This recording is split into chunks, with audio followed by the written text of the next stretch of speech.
Hello everybody and a very warm welcome to NEET Now, your NCERT destination, जहां इस समय हम बात कर रहे हैं चैप्टर एनिमल किंगडम की। उसमें काफी सारे हमने फाइला कवर कर लिए हैं। Last was Annelida. Today we are going to start off with Arthropoda, कीड़ों का सबसे बड़ा फाइलम।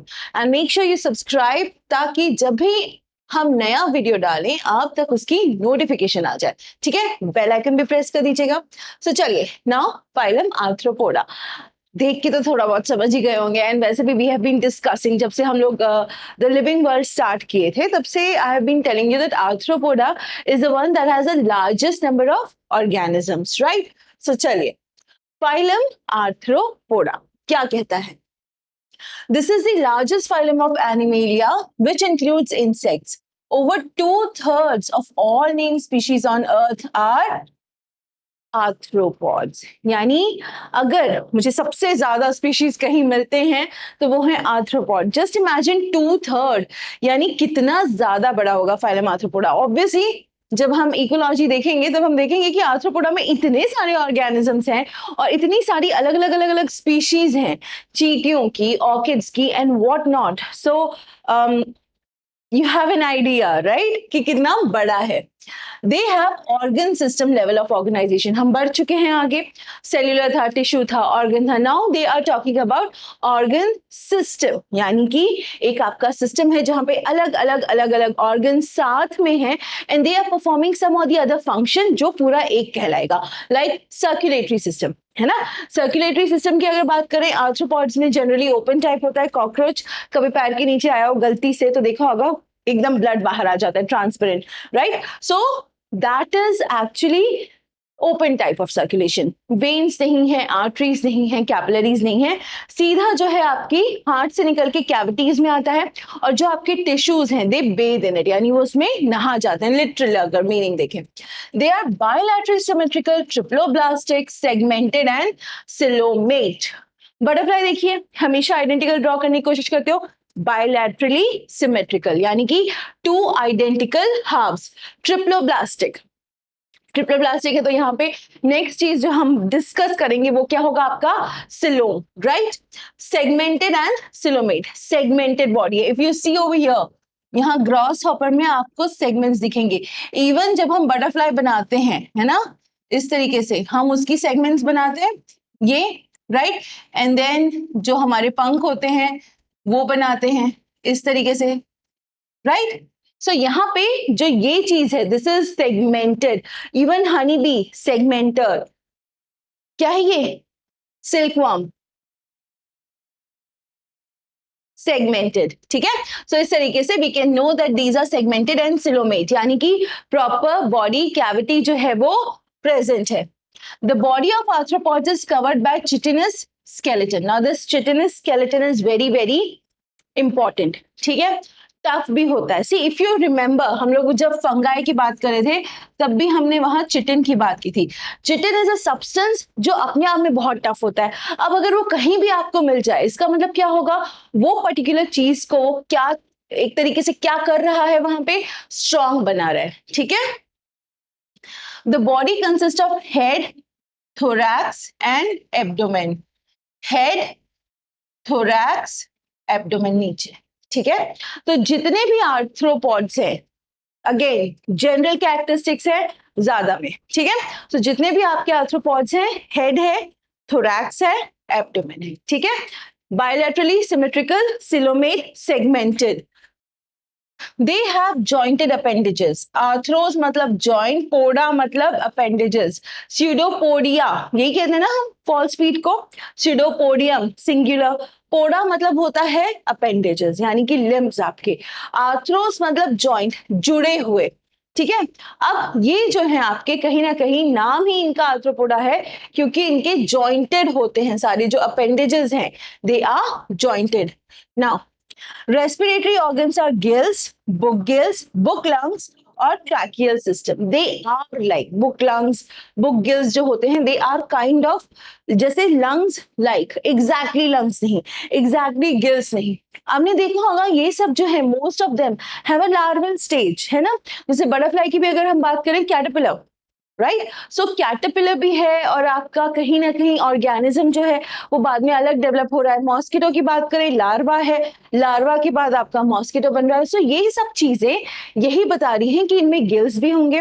ऑब्वियसली अगर वो वाटर में है तो लंग से तो रेस्पायर नहीं कर पाएगा, क्या यूज करेगा? Gills. But when it grows into an organism it will respire through the lungs. So ये सारी चीजें अलग अलग चलती हैं आपकी।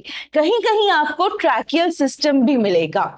ट्रैकिया, ठीक है, जब हम breathing and exchange of gases पढ़ेंगे तब आप देखेंगे trachea is a wind pipe, उसके थ्रू आपकी एयर जाती है। सो यहाँ पे भी वो सिस्टम देखने को मिलेगा। Circulatory system is of open type. मैंने पहले ही कहा था कि जो आपका सर्कुलेटरी सिस्टम है यहाँ आपको ओपन टाइप मिलेगा। You don't have any arteries, you don't have any veins, capillaries, venules, arterioles, कुछ नहीं है। हार्ट से निकला, आया इस तरीके से और फैल गया, ठीक है। They are not going to be any arteries, कोई आर्टरी कोई वेन नहीं होगी। अगर आर्टरी वेन कैपिलरी होती है तब हम उसको क्या कहते हैं? Close type. बट जो यहां हम देख रहे हैं वो किस टाइप का है? आपका open type. That is the major difference. Now sensory organs like antennae, eyes, statocyst और बैलेंस ऑर्गन्स आर प्रेजेंट। अब अच्छा, आईज के आगे क्या लिखा है? कंपाउंड और सिंपल। कंपाउंड, मक्खी को कभी मारने की कोशिश की है या इवन मच्छर को? ठीक है, क्या होता है जैसे ही आप उसके हाथ एकदम पास पास ले जाओ वो उड़ जाती है। क्यों? बिकॉज उसको काफी हद तक 270 डिग्रीज तक दिख जाता है। सो इवन आप पीछे से ला रहे हो, साइड से ला रहे हो, उसको पता है कुछ तो आ रहा है, उड़ो, जान बचाओ, है ना। सो ये चीज है कि आपकी आईज जो है वो सिंपल भी हो सकती हैं, आपकी कंपाउंड भी हो सकती हैं। उसके अलावा क्या दिया गया है आपको? स्टैटोसिस या balance organs. They have to fly, they have to sit. तो कोई ऐसी चीज होनी चाहिए ना जो बैलेंस बनाने में कहीं ना कहीं हेल्प करे। तो वो जो बैलेंस है आपको कहाँ मिलेगा? स्टैटोसिस्ट के थ्रू आपके ऑर्गेनिज्म में। Excretion takes place through Malpighian tubules. Now अलग अलग चीजें थी। मालफिजियन ट्यूब्यूल्स हम लोगों ने पहले भी देखा था, नेफ्रीडियम किसी और फाइला में, ठीक है। तो यहाँ पे जो आपके आर्थ्रोपोडा है उसमें किसके थ्रू हो रहा है एक्सक्रीशन? आपका मालफिजियन ट्यूब्यूल्स। हम लोगों में क्या होता है? मालफिजियन बॉडी होती है, रीनल कैप्सूल जो ग्लोमेरुलस और बोमन्स कैप्सूल होता है।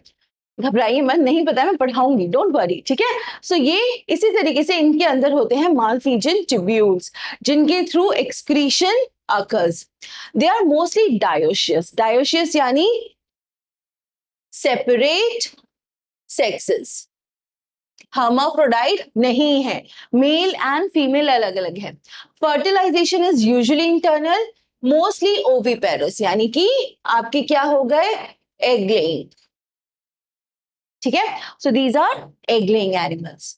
डेवलपमेंट मे बी डायरेक्ट और इनडायरेक्ट, कहीं कहीं हो सकता है डायरेक्ट हो, जैसे कि आपके क्रैब्स होते हैं, यहाँ पे आपका डेवलपमेंट डायरेक्ट होगा। But otherwise grass hopper, your silk worms, Honey बीज, ये लार्वा होती है, उसके बाद में आपका जो मेजर ऑर्गेनिज्म है वो बनता है। एग्जाम्पल्स इकोनॉमिकली इंपॉर्टेंट, पैसे के लिए कौन इंपॉर्टेंट है? ठीक है, बिकॉज सी कहीं ना कहीं ये जुड़े हुए हैं मनी से ना। If you talk about silkworm, silkworm से हमको क्या मिलता है? ये जो थ्रेड वीव हो रहा है ये at the end of the day क्या है? सिल्क है ना। सिल्क से क्या होता है? साड़ीज ही नहीं बहुत सारी चीजें बनती हैं एंड ऑब्वियसली बहुत महंगी होती हैं। इसीलिए पहले हम डिस्कस करेंगे economically important. Apis, honey bee, ठीक है, बॉम्बिक्स, सिल्कवर्म, ये हो गई हनी बी, ये हो गया आपका silkworm. Laccifer, lac insect. Vectors कौन कौन से हैं आपके? एनोफिलस, बहुत बहुत एक तो बीमारियां तो फैलाते ही हैं एंड मतलब ब्लड सक करते हैं and they are major you can say कि ट्रांसपोर्ट सिस्टम फॉर प्लाज्मोडियम। जैसे वेक्टर्स क्या होते हैं? वेक्टर्स वो चीज होती है कि आपके जैसे प्लाज्मोडियम है, प्लाज्मोडियम क्या फैलाता है? मलेरिया। अब ये मलेरिया फैलाने के लिए उसको किसी तरीके से इंसान की बॉडी के अंदर जाना है। वो जा कैसे सकता है? जब मॉस्किटो बाइट करता है, ठीक है, तो वो अपना सलाइवा पहले अंदर डालता है ताकि ब्लड क्लॉट ना हो। तो जब वो सलाइवा डाल रहा होता है तो उसके साथ आपका प्लाज्मोडियम भी अंदर चला जाता है and then plasmodium gets the human body. So ऐसे चीज, ऐसे जो आपके एनिमल्स होते हैं जिनके थ्रू इस टाइप की चीजें अकर करती हैं, they are known as vectors. Gregarious pest, Locusta, ठीक है, locust, living fossil, luminous, king crab. Living fossil क्यों कहते हैं इसको? बिकॉज जो इवोल्यूशन हुआ है उसमें भी इसने अपनी सारी जो यू कैन से कि प्री इवोल्यूशन या पुरानी फॉसिल के टाइम के जो अब हमारे लिए फॉसिल हैं उस टाइप की भी कैरेक्टरिस्टिक्स इनके अंदर हैं, ठीक है। So he is also known as king crab और ल्यूमिनस। ल्यूमिनस हमेशा क्वेश्चन ये आता है कि लिविंग फॉसिल किसको कहा जाता है, so this is your luminous, ठीक है। लोकस्टा क्रॉप्स बर्बाद कर देता है। अभी जब कोविड का टाइम चल रहा था तो आया नहीं था कि वहां से अफ्रीका से उड़ के आ रहे हैं एवरीथिंग, क्रॉप्स खत्म कर दी थी। ग्रेगेरियस पेस्ट और लोकस्टा, ठीक है। So this is all about your phylum arthropoda. I hope आपको समझ आया होगा, कोई परेशानी नहीं होगी। फटाफट क्वेश्चन सॉल्व करिए, रीड करिए, ताकि हम एक एक करके जो फाइलम आगे बढ़ते जा रहे हैं उसकी कंटिन्यूटी ना टूटे, ठीक है। If you have any troubles, if you have any problem, comment down करिए। समझ में नहीं आया है फिर से बताइए, will be more than happy to explain it further. जुड़े रहिए, ठीक है, ताकि हमको पता चले कि आपकी जो प्रोग्रेस है वो कहाँ चल रही है। Now when we meet next time, आप यहां तक एटलीस्ट रीड करके आइएगा, ताकि जब हम नेक्स्ट फाइलम पढ़ें तो आपका पीछे वाला एकदम क्लियर हो, ठीक है। सो keep reading, keep studying, keep solving questions. Take care. Thank you.